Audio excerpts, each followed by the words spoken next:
नमस्कार साथियों, मैं धीरेन्द्र आपका अपनी इस वीडियो में स्वागत करता हूं। जैसा कि आप देख सकते हैं, आज हम class 6 NCERT history our past first का चैप्टर सेकंड डिस्कस करने जा रहे हैं। तो चैप्टर सेकंड है from hunting gathering to growing food. Hunting मतलब वो होता है शिकार करना, गैदरिंग मतलब इकट्ठा करना, जो भी शिकार करते थे या जो भी अपने खाने की चीज थी उसको इकट्ठा करना, ग्रोविंग फूड यानी कि खाना जो है फूड जो है ग्रो करना। तुषार ट्रेन जर्नी, तुषार की ट्रेन की जर्नी के बारे में देखते हैं। तुषार ट्रेन से जर्नी कर रहा होता है। Tushar was going from Delhi to Chennai for his cousins wedding. Wedding मतलब शादी। जो तुषार है वो दिल्ली से चेन्नई जा रहा होता है अपनी कजिन की शादी में। दे वर ट्रेवलिंग बाय ट्रेन। तुषार उसके साथ कोई और था, उसके अंकल जो है किससे ट्रेवल कर रहे थे? ट्रेन से, बाय ट्रेन जा रहे थे। He had managed to squeeze into the window seat. Squeeze मतलब दबाकर या स्क्वीज मतलब किसी प्रकार जो है कि रगड़ कर, या मतलब उसने मैनेज किया कि उसको विंडो सीट मिल जाए और उसको फाइनली विंडो सीट मिल गई। ठीक है, धक्का मुक्की करते हुए उसको विंडो सीट मिल गई। His nose glued to the glass pane. Glued मतलब चिपकना, जो उसकी नोज थी वो ग्लास पेन पे मतलब चिपका के बाहर के नजारा देख रहा था। As he watch trees and houses fly past. कभी दोस्तों आप देखना, कभी आप ट्रेन से जाओगे ना तो आपको जो चीजें हैं जैसे पेड़ हो गए, पौधे हो गए, बाकी ये घर सारे हो गए, ये सब आपको पीछे भागते हुए नजर आएंगे और आपको लगेगी कि ट्रेन नहीं भाग रही है, ये लोग भाग रहे हैं। तो जैसे वो ट्रीज और हाउसेस देखा, यानी घर और पेड़ जब देखा, उसको लग रहा था ये सब पीछे भाग रहे हैं। His uncle tapped his soldier and said. Tapped मतलब थपथपाना। तो उसके अंकल ने या रखना, उसके अंकल ने अपना सोल्जर जो है, सोल्जर उसके तुषार के कंधे पर रखा और बोला, do you know that trains were first used about 150 years ago. बोलते कि क्या तुम जानते हो तुषार बेटा, जो ट्रेन है वो आज से 150 साल पहले स्टार्ट हुई। And that people began using buses a few decade later. और उसके कुछ डिकेड्स के बाद जो बस है वो स्टार्ट हुई। तुषार वंडर, तुषार आश्चर्यचकित हो गया है। When people could not travel quickly from one place to another, did they spend their entire life wherever they were born? Entire मतलब पूरी, लाइफ मतलब जिंदगी या पूरा जीवन।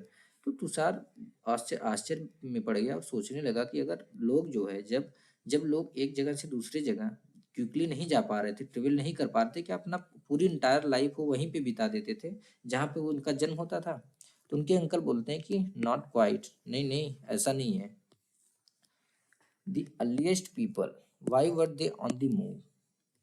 अर्लीस्ट पीपल यानी कि जो पहले के लोग थे, जो पहले के इंसान थे, पहले के जो मानव लोग थे, उसके बारे में बोलता है कि why were they on the move. Move मतलब घूमना, वो इधर उधर क्यों घूमते थे? We know about people who live in the subcontinent as early as 2 million years ago. Millions, 1 million मतलब होता है 10 लाख, ठीक है, और 2 मिलियन यानी 2 मिलियन यानी 20 लाख। यानी कि हम उन लोगों के बारे में जानते हैं जो इस सब कंटिनेंट में 20 लाख साल पहले रहा करते थे। Today we describe them as hunter gatherers. आज के टाइम में हम उनको क्या डिस्क्राइब करते हैं, क्या बोलते हैं? एज ए हंटर और गैदरर, यानी शिकार करने वाले, और गैदरर और कुछ इकट्ठा करने वाले, या बोल सकते हैं गैदरर को बोलते हैं संग्राहक। The name comes from the way in which they got their food. ये नाम कैसे आया? ये नाम उनको ऐसे मिला जिस वे से, जिस तरीके से वो अपना फूड जो है इकट्ठा करते थे या पाते थे, यानी कि हंटिंग करके वो फूड पाते थे और गैदरिंग करके वो फूड पाते थे। ठीक है। Generally they hunted wild animal, caught fish and birds, gather fruits, roots, nuts, seeds, leaves, stalks and eggs. Generally वो क्या करते थे? जंगली एनिमल्स का जो है शिकार करते थे। वाइल्ड एनिमल यानी जंगली जो जानवर होते थे उनका शिकार करते थे। कैच मतलब फिश पकड़ना, पकड़ना। कैच करते थे क्या? फिश कैच करते थे और बर्ड कैच करते थे। ठीक है। और क्या क्या इकट्ठा करते थे? जैसे फ्रूट यानी कि फल इकट्ठा करते थे, रूट जो पौधों के पेड़ों के जो जड़ होते हैं उसको इकट्ठा करते थे, नट्स इकट्ठा करते थे, सीड्स करते थे, लीव्स करते थे, जो स्टॉक्स होते हैं, एंड एग्स यानी और अंडे भी इकट्ठा करते थे। इस प्रकार से अपना फूड पाते थे। यानी एक सिनेरियो में जनरली क्या देखा, या तो ये हंटिंग करते थे, दूसरा या तो ये गैदरिंग करते थे। इस वजह से इनको हम क्या डिस्क्राइब करते थे? Hunter, Hunter and gatherers. ठीक है। तो हंटर और गैदरर्स इसका नाम क्यों पड़ा? क्योंकि इसी वे से या इसी तरीके से ये अपना फूड जो है पाते थे। Hunter gatherers move from place to place. जो हंटर और गैदरर से ये नॉर्मली जगह प्लेस टू प्लेस जो है मूव करते रहते थे, घूमते रहते थे। There are many reasons for this. इसके पीछे बहुत रीजन है, ये देखते हैं, थोड़ा इंपॉर्टेंट है, इसको ध्यान से देखना। First, if they had stayed at one place for a long time, they would have eaten up all the available plant and animal resources. Stay मतलब एक ही जगह रुकना, लॉन्ग टाइम मतलब एक लंबे समय तक, available plant and animal resources, resources यानी कि जो भी उनका अवेलेबल प्लांट था, एनिमल रिसोर्सेज है। तो बोलता है कि अगर फर्स्ट पहला रीजन तो ये था कि वे अगर एक ही जगह पे लंबे टाइम तक स्टे रहेंगे या लंबे टाइम तक रुके रहेंगे तो वहाँ का जो भी अवेलेबल प्लांट और एनिमल रिसोर्सेज होंगे वो खा के ख़त्म कर देंगे, यानी खा के ये सब जो जो भी अवेलेबल प्लांट और अवेलेबल एनिमल रिसोर्सेज है वो ख़त्म हो जाएंगे। देयरफॉर इसलिए they would have had to go elsewhere in search of food. इस वजह से उनको एक जगह से दूसरी जगह जो है इन सर्च ऑफ फूड यानी भोजन की तलाश में जाना पड़ता था। और सेकंड रीजन क्या है? Animals move from place to place. Second reason ये था एनिमल जो है, जो जानवर होते थे वो जगह से एक जगह से दूसरी जगह जो है घूमते रहते थे, either in search of smaller prey और in the case of deer and wild cattle in search of grass and leaves. अब हमने देखा कि एनिमल जो है प्लेस टू प्लेस मूव करते थे, क्यों? इधर in search of smaller prey, prey मतलब शिकार, या तो अपने शिकार के लिए, और इन द केस ऑफ यानी ये वाला सब्जेक्ट डिफरेंट है। इन द केस ऑफ, अगर इन केस ऑफ डियर यानी कि हिरन और वाइल्ड कैटल के केस में देखें तो ये एक जगह से दूसरी जगह या तो ग्रास की खोज में या तो लीव्स यानी पत्तियों के खोज में जाया करते थे।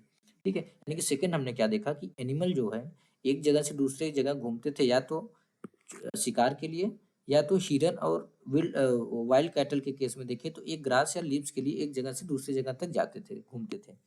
That is why those who hunted them had to follow their movements. इस वजह से जो इनका शिकार करते थे उन्हें इनको फॉलो करना पड़ता था, इन एनिमल्स को, animals the sense wild cattle, deer और अदर जो जो भी इनका शिकार होता था उसको फॉलो करना पड़ता था। अब थर्ड क्या था? Third reason, plants and trees bear fruit in different seasons. जो प्लांट्स और ट्रीज होते हैं इनमें जो फल लगता है, बियर मतलब लगना, जो फल लगता है वो डिफरेंट सीजन में लगता है। So people may have moved from season two season in search of different kind of plants. ठीक है, तो हमने क्या देखा? थर्ड रीजन क्या था कि जो प्लांट्स और ट्रीज थे ये डिफरेंट डिफरेंट सीजन में बियर करते थे फ्रूट, यानी कि उनमें जो फल लगता था डिफरेंट सीजन। और सबसे पहली चीज हमको समझने की जरूरत है प्लांट्स और ट्रीज में डिफरेंस क्या होता है। देखो, प्लांट जो होते हैं ना वो साइज में थोड़ा छोटे होते हैं और जो ट्रीज होते हैं वो बड़े होते हैं। और क्या होता है मेन डिफरेंस की, जो ट्रीज होते हैं यानी जो पेड़ होते हैं उनमें एक सिंगल जो है कि एक सिंगल स्टेम होता है जिसको हम नॉर्मली ट्रंक बोलते हैं। ठीक है, बट प्लांट्स जो होते हैं उनमें मल्टीपल स्टेम्स होते हैं और ये जो है सॉफ्ट होते हैं और थोड़ा इजीली बेंड हो जाते हैं, बट ट्री जो है इजीली बेंड नहीं होते। तो यही डिफरेंस आपको याद करने की जरूरत है बस। ठीक है, यानी थर्ड रीजन था कि प्लांट्स और ट्रीज में डिफरेंट सीजन में फ्रूट लगता था। सो पीपल में have moved from season two season in search of different kinds of plant. तो ऐसा होता है कि मे भी जो लोग थे उस टाइम के, जो लोग थे वो सीजन वाइज जो है एक जगह से दूसरी जगह मूव कर रहे हो इन search of different kinds of plants, different kind के यानी डिफरेंट टाइप के प्लांट की खोज में। यानी कि अभी हम मैंगो ले लेते हैं, आम ले लेते हैं। आम क्या, जो हमारे जैसे नॉर्मली सारे आम जो नहीं होते कि बारहमासी होते हैं, बारहमासी द सेंस साल में हमेशा फलते रहते हैं, कुछ जैसे सीजन वाइज होते हैं, उनका एक सीजन आता है तब उनमें फल लगता है। ठीक है, तो उसी प्रकार यहाँ पे बात कर रहा है। तो फोर्थ रीजन क्या था? People, plants and animals need water to survive. Normally जो लोग थे उनको भी किसकी जरूरत थी? पानी की। प्लांट्स जो थे उनको भी जरूरत थी पानी की। एनिमल जो थे उनको भी जरूरत थी पानी पानी की, किस लिए? सर्वाइव होने के लिए, यानी कि जिंदा रहने के लिए। इसे चौथा रीजन था कि लोगों को, प्लांट्स को और एनिमल्स को सर्वाइव होने के लिए वाटर की जरूरत होती थी। Water is found in lakes, streams and rivers. Lakes आपको पता ही, लेक्स क्या होता है? झील, झील को लेक्स बोलते हैं। स्ट्रीम्स क्या होते हैं कि एक, इसको आप बोल सकते हैं स्मॉल टाइप्स ऑफ रिवर। जैसे मान लो रिवर यहाँ से जा रही है, यहाँ से उसकी कोई एक स्ट्रीम निकल गई, यहाँ से निकल रही है कोई छोटी सी स्ट्रीम, इसको हम स्ट्रीम बोलते हैं, छोटी सी धार जो रहती है। या तो मान लो भी झरने का पानी कहीं से आ रहा है, वो कहीं पे स्ट्रीम बन के जा रहा है, तो उसको स्ट्रीम बोलते हैं। एंड रिवर्स यानी कि प्लांट्स को, एनिमल्स को और लोगों को, यानी जो मनुष्य थे उनको सर्वाइवल होने के लिए, जिंदा रहने के लिए पानी की जरूरत होती थी। और पानी नॉर्मली किसमें पाया जाता था? लेक्स में, स्ट्रीम्स में और रिवर्स में। While many rivers and lakes are perennial, perennial का मतलब with water throughout the year, यानी कि बहुत सारी रिवर्स ऐसी थी जिसमें पूरे साल जो है पानी रहते थे। अदर्स जो दूसरी होती थी आर सीजनल, उनमें कुछ पर्टिकुलर सीजन में ही पानी होता था, यानी कि जब बारिश का टाइम आता था तब नॉर्मली पानी आता था। People living on the people living on their banks would have had to go in search of water during the dry season, winter and summer। यानी कि जो लोग इस जो सीजनल रिवर रहती थी उसके बैंक पे, बैंक मतलब किनारे, उसके किनारे जो रहते थे तो उनको क्या करना पड़ता था, उनको पानी की खोज में जब विंटर और समर आता था, विंटर समर क्या है, ड्राई सीजन है, और रेनी सीजन क्या है, रेनी सीजन में तो नॉर्मली पानी आ जाता था, ठीक है। तो रेनी सीजन में उन रिवर्स में पानी रहता था तो ये बैंक पे रहते थे। बट ड्राई सीजन यानी कि विंटर और समर में ये क्या करते थे, पानी की तलाश में दूसरी जगह चले जाते थे। तो हमने 4 रीज़न देख लिए कि लोग क्यों जो है कि इधर से उधर घूमते थे। How do we know about these people, हमको इन लोगों के बारे में पता कैसे चला, ठीक है। यानी कि इनके बारे में हमें कैसे पता चलता है कि archaeologist have found some of the things hunter gatherers made and used. तो हमको पता इस प्रकार चला कि जो आर्कियोलॉजिस्ट थे उन्हें कुछ चीजें मिली जो कि हंटर गैदरर्स ने बनाया था और उसको यूज कर रहे थे।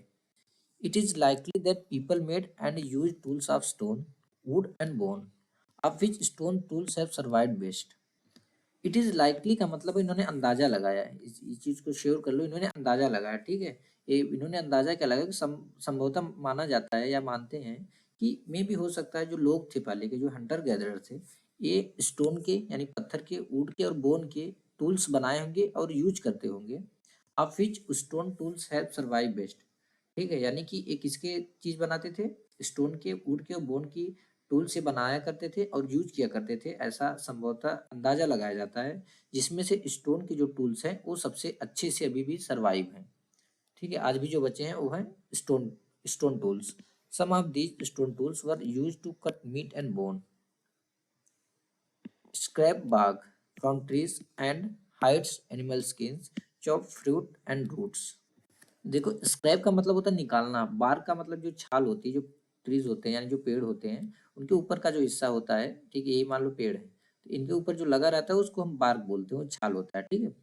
एंड हाइड मतलब जो एनिमल्स की स्किन की रहती है, हाइड यानी कि एनिमल की स्किन को क्या बोलते हैं, हाइड यानी कि उनकी जो खाल रहती है। तो इनमें से कुछ स्टोन टूल्स किस लिए यूज किए किए जा रहे थे, मीट काटने के लिए, बोन काटने के लिए, कुछ तो जो पेड़ थे, जो ट्रीज थे, उनके बार को स्क्रैप करने के लिए, उनकी छाल को निकालने के लिए, और कुछ एनिमल की स्किन को निकालने के लिए, और फ्रूट काटने के लिए और रूट्स काटने के लिए इनका इस्तेमाल इसी प्रकार होता था।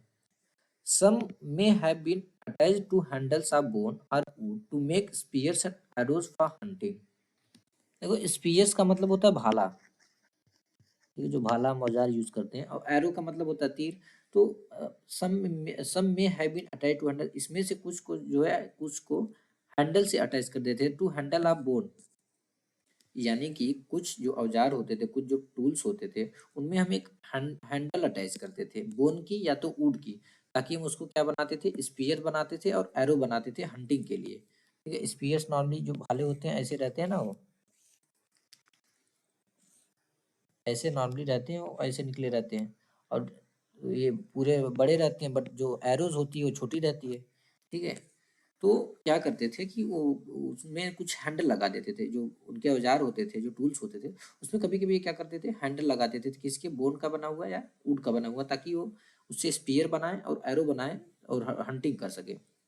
Other tools were use to chop wood which was use as firewood, और जो अदर टूल्स यूज होता था वो किस लिए होता था, लकड़ियों को चॉप करने के लिए, यानी लकड़ियों को काटने के लिए, which was use as firewood, जिसको कि हम खाना बनाने के लिए, जो फायरवुड यानी खाना बनाने के काम में लाते थे, खाना पकाने के, ठीक है। यानी कि हमने क्या देखा, और जो टूल थे, पहला तो हमने स्पीयर और देख लिया, आरो बनाने के काम में आते थे, और जो दूसरे जो टूल्स बचे हुए थे उनसे क्या करते थे कि ये वुड को चॉप करते थे, काटते थे, ताकि उसको एज ए फायर वुड, यानी फायर वुड का मतलब होता है ईंधन के रूप में यूज कर पाए, जैसे खाना बनाना होता है ना, पहले, अभी आज के टाइम में तो गैस आ गया, पहले गैस नहीं हुआ करता था, तो लकड़ी चूल्हा एक होता था जो मिट्टी का, उसमें लकड़ियां ये लोग जलाते थे, ठीक है, उसको फायरवुड बोला जाता है, जो ये लकड़ियां जलाई जाती थी।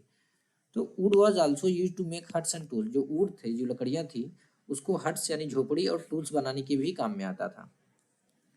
Stone tools may also have been used for, stone tools और किसके लिए यूज किया जा सकता था, माना जाता किया किया जा रहा होगा, digging the ground to collect edible roots, ground को डिग करने के लिए यानी खोदने के लिए, ताकि जो एडिबल रूट्स हैं उसको, एडिबल मतलब खाने योग्य जो रूट्स हैं उसको निकाला जा सके और कलेक्ट किया जा सके।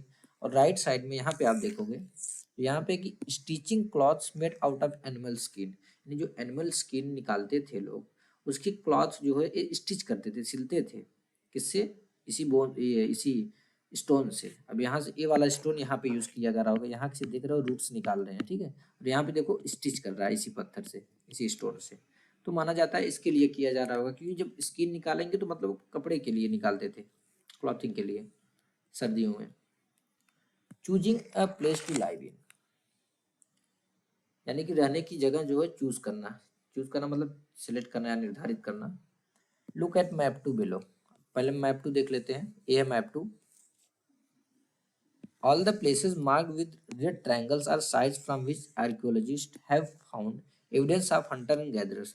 जितने भी रेड ट्रायंगल हैं, लाल कलर के जितने भी ट्रायंगल हैं, यहाँ पे देखो रेड, जितने भी ट्रायंगल आपको दिखेंगे, नॉर्मली इसमें भी 3 ही दिख रहा है। कौन कौन सा?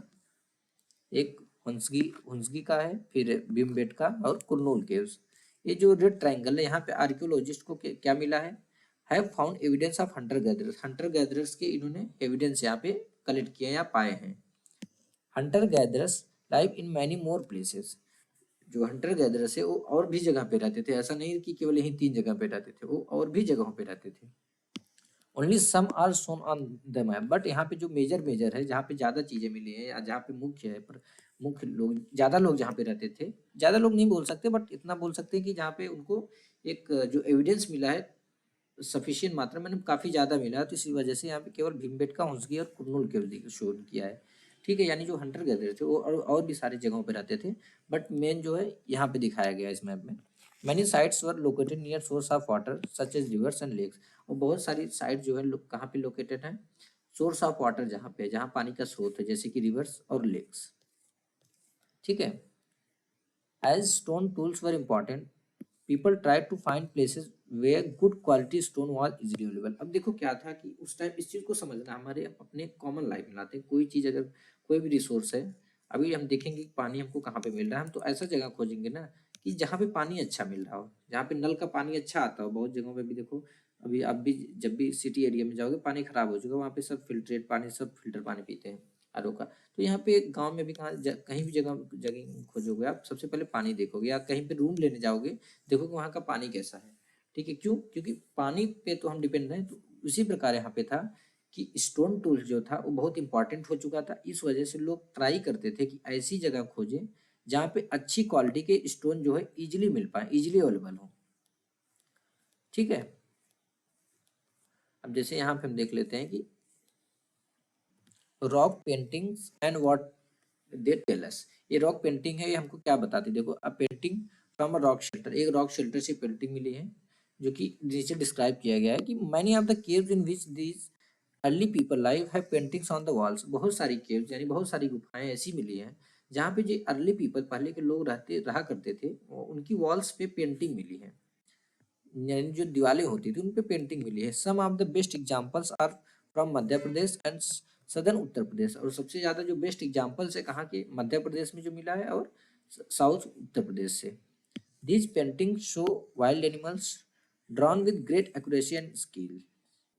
जैसे ये पेंटिंग हम देख सकते हैं, यहाँ पे वाइल्ड एनिमल्स को कितना स्किल से बनाया गया है ना, किसी ग्रेट ग्रेट एक्यूरेसी, मतलब जो जो भी इसको जिसने बनाया है इसको, उसके अंदर कितना ज़्यादा एक्यूरेसी से, एक्यूरेटली, कितनी कुशलता से उसने बनाया है इस पेंटिंग को।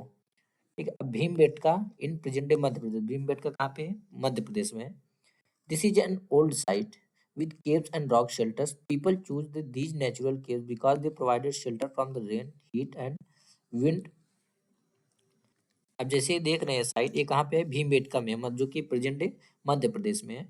ये एक ओल्ड साइट है जी, जहाँ पे केव्स और रॉक शेल्टर्स हैं। लोग इस नेचुरल केव्स को क्यों चुनते थे? ताकि because they provided shelter from the rain, उनको शेल्टर मतलब सुरक्षा मिलती थी। शेल्टर यानी कि रेन से सुरक्षा मिलती थी, रेन से, हीट से और विंड से।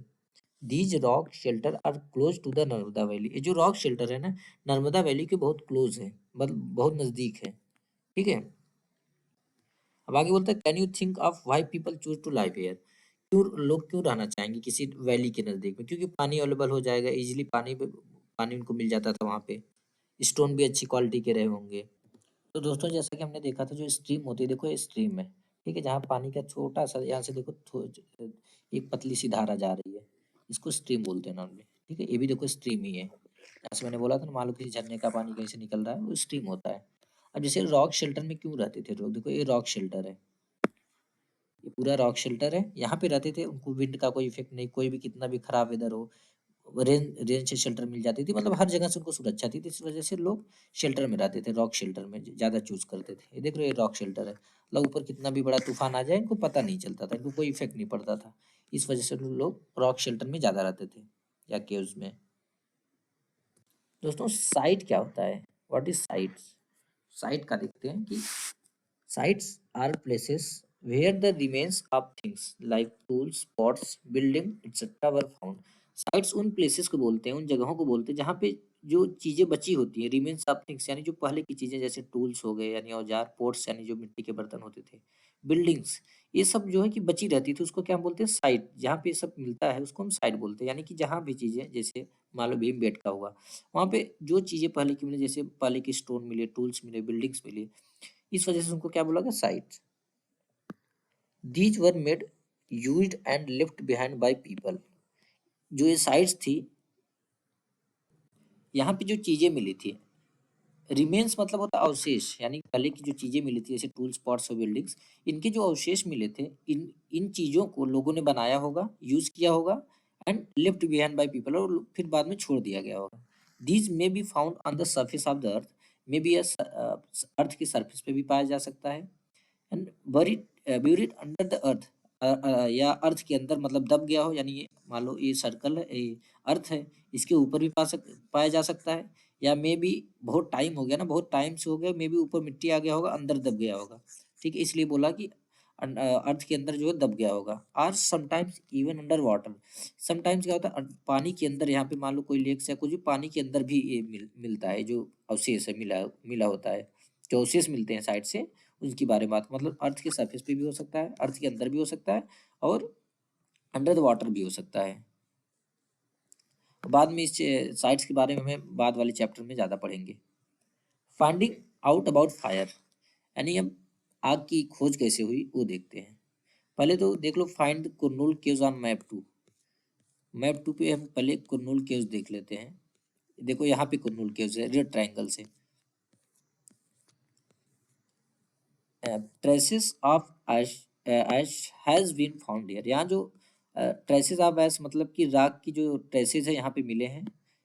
This suggest that people were familiar with the use of fire. इससे क्या आशा करते हैं, इससे इससे हमें ये सजेशन मिलता है कि जो पहले के लोग थे ना, वो फैमिलियर थे आग की यूज से, आग के उपयोग से, यानी कि आग को कैसे यूज किया जाए, ये लोग फैमिलियर थे, मतलब इनको ये जाने पहचाने थे।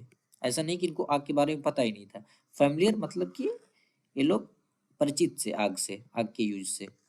Fire could have been used for many things. जो फायर को कई मतलब मैनी थिंग्स के लिए फायर को यूज किया जा सकता है, यानी कि आग का यूज जो है कई कार्यों के लिए इस्तेमाल किया जा सकता है। As a source of light, एक सोर्स ऑफ लाइट के लिए, यानी कि लाइट के स्रोत के लिए। टू रोस्ट मीट, मीट को रोस्ट करने के लिए। And to scare away animals, animal को दूर भगाने के लिए। और आज के टाइम में हम क्या यूज करते हैं, आपको पता ही है क्या क्या यूज करते हैं फायर से। नेम्स एंड डेट्स, और नेम्स और डेट्स देखते हैं। Archaeologist have given lengthy names for the time that we are studying. Lengthy name मतलब बहुत बड़े बड़े नाम, यानी जिन टाइम के बारे में हम पढ़ रहे हैं, आर्कियोलॉजिस्ट ने उनको बहुत लेंथी नाम दिए हुए हैं, बहुत लंबे लंबे। They call the earliest period the Palaeolithic. जो अर्लीस्ट पीरियड है, अर्लीस्ट पीरियड यानी जो एकदम स्टार्टिंग का टाइम था, ठीक है, यानी कि एकदम आरंभिक काल, हिंदी में आरंभिक काल बोलते हैं। पैलियोलिथिक का मतलब पूरा पाषाण काल, ठीक है, जो एकदम अर्लीस्ट पीरियड था उसको पैलियोलिथिक बोलते हैं। पैलियोलिथिक नाम दिया उन्होंने। This comes from two Greek word. अब ये दो ग्रीक वर्ड से आया, एक तो पैलियो मीनिंग ओल्ड, पैलियो का मतलब ओल्ड, एंड लिथोस, लिथोस मीनिंग स्टोन, यानी old stone. The name point two the importance of find of stone tools. अब नेम से हमें क्या, नेम हमको क्या बताता है, यानी कि यह हमको नाम बताता है जो भी उस साइड से जो भी पत्थर के औजार मिले थे या टूल्स मिले थे, उसके महत्व को बताता है। The Palaeolithic period extend from 2 million year ago to about 12,000 year ago. जो पैलियोलिथिक पीरियड कब से कब एक्सटेंड करता है, 2 मिलियन ईयर एगो से लेके 12,000 ईयर एगो तक।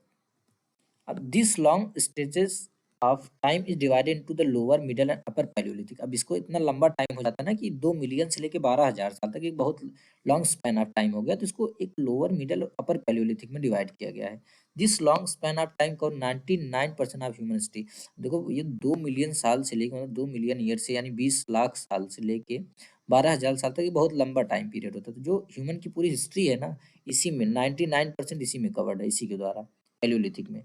The period when we find environment changes beginning about 12,000 year ago till about 10,000 year ago is called the Mesolithic। जब period when they find environment changes, जब हमको environment changes पता चला कि environment में changing हो रही है, वो कब स्टार्ट हुआ? beginning about 12,000 year ago, आज से 12,000 साल पहले, and ago till about 10,000 year ago, 10,000 तक, 10,000 साल पहले तक ये चेंजेस जो हुए। और इस पीरियड को क्या बोलते हैं? मेसोलिथिक, यानी मिडल स्टोन एज इसको बोलते हैं। मेसोलिथिक को मध्य पाषाण काल हिंदी में बोलते हैं। Stone tools found during this period are generally tiny and are called microlith. जो स्टोन टूल्स इस टाइम में पाए गए थे वो बहुत टिनी होते थे, यानी बहुत छोटे होते थे, उनको माइक्रोलिथ्स बोला गया। Microliths were probably stuck onto handle of bone or wood to make tools such as saw and sickles. तो जो माइक्रोलिथ्स होते थे, यानी जो छोटे-छोटे पत्थर होते थे, इनको क्या किया जाता था कि प्रोबेबली, यानी माना जाता है भी कि संभवतः या स्टक कर दिए जाते होंगे किस पे? हैंडल्स ऑफ बोन और वुड, यानी कि किसी बोन का या वुड का हैंडल बना के उसमें माइक्रोलिथ्स को स्टक कर दिया जाता होगा, ताकि क्या बनाया जा सके? सच एज सॉ और सिकल्स बनाने के लिए। अब देखते हैं सॉ और सिकल क्या होते हैं। तो दोस्तों ये है सॉ, इसको सॉ बोलते हैं, ठीक है, SAW, सॉ टूल्स है। हिंदी में आई थिंक इसको आरी बोलते हैं, आरी जो काटा जाता है, तो लगभग पहले का जो था ऐसा ही दिखता था। देखो यहाँ पे दांतदार बना हुआ ना, टीथ जैसा, इसी से काटा जाता था। तो क्या करते थे, यहाँ पे हैंडल लगा देते, किसका? या तो स्टक इसका वुड का या तो बोन का, यहाँ पे हैंडल लगा देते थे, ये सॉ बन गया। सिकल्स, ये हाशिए को बोलते हैं सिकल्स, जैसे यहाँ पे भी है एक, और एक यहाँ पे सिकल्स, ये सिकल्स, ठीक है।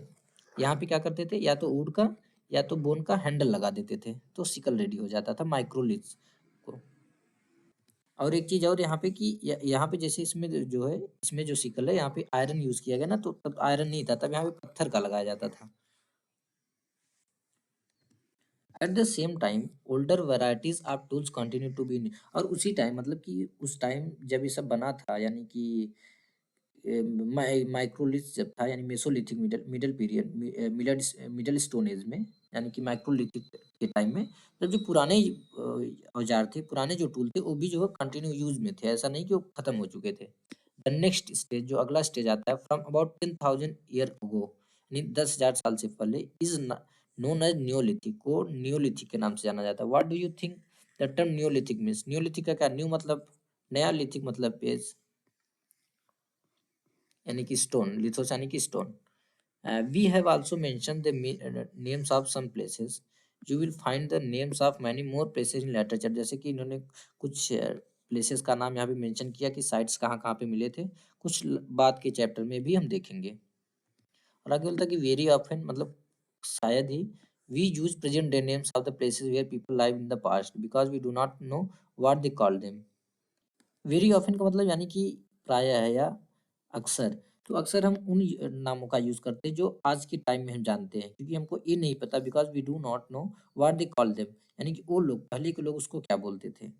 तो हमने क्या क्या देखा, एक तो 2 मिलियन ईयर एगो से लेके, 2 मिलियन ईयर एगो से लेके 12,000 ईयर एगो तक, मानी 12,000 साल पहले तक वाला पीरियड क्या था? पैलियोलिथिक। और फिर 12,000 ईयर्स अगो, यानी 12,000 साल पहले से लेके 10,000 ईयर अगो, यानी 10,000 साल पहले तक, पहले वाला पीरियड, 10,000 वाला नहीं, 10,000 पहले वाला पीरियड क्या था? मेसोलिथिक। और उसके बाद आता है कि 10,000 ईयर एगो से लेके अभी तक का पीरियड, उसको क्या बोलते हैं? नियोलिथिक, ठीक है। आज चेंजिंग इन्वायरमेंट, यानी जब इन्वायरमेंट चेंज हुआ उसके बारे में देखते हैं। Around 12,000 year ago there were major changes in the climate of the world with a shift to relatively warm conditions.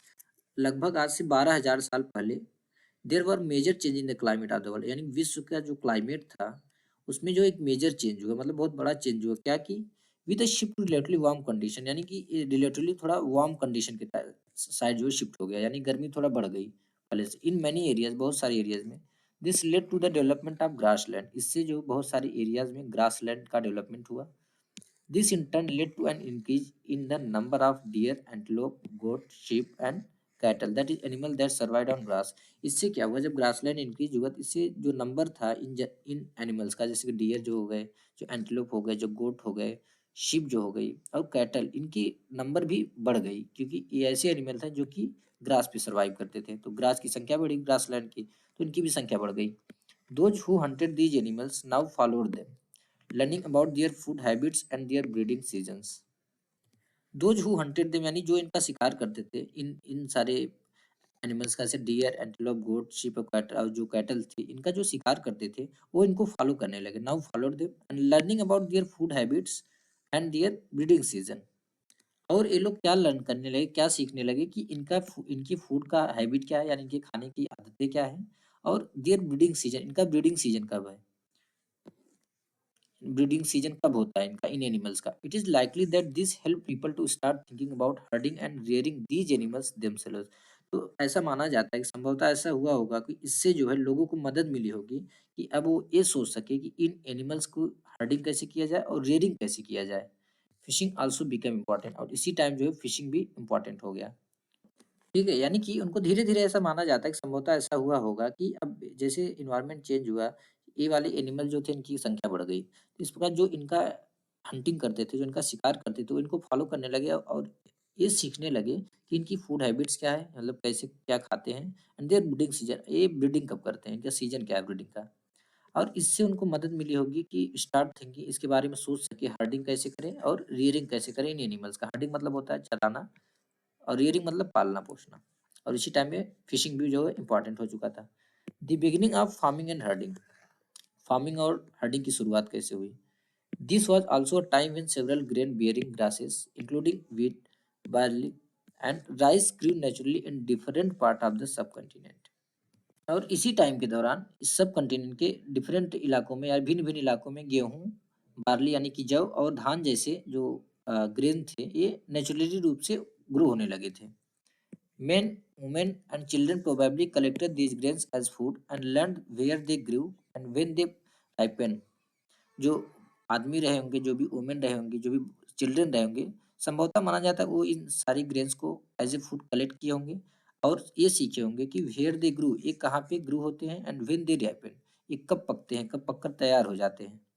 This may have led them to think about growing plants on their own.